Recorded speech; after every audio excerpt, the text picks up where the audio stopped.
How to use masking tape during vinyl application. If the vehicle is cleaned with liquid soap before the application of vinyl, it is necessary to apply masking tape to separate the wrap from the surface, otherwise the film will stick to another side.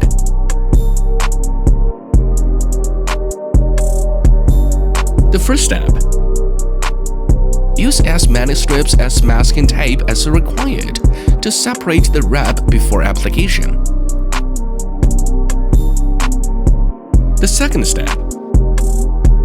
If the wrap is not separated by the masking tape, the film would stick to another side.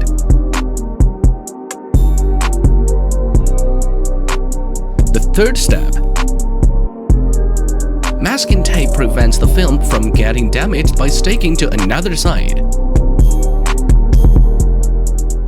The fourth step. When trimming the edges, masking tape prevents the knife from cutting the wrap or causing scratch marks on the paint.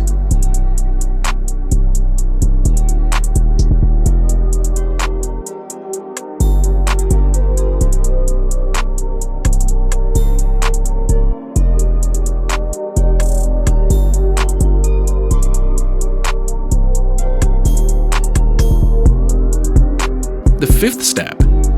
After completing the film application, remember to remove the masking tape.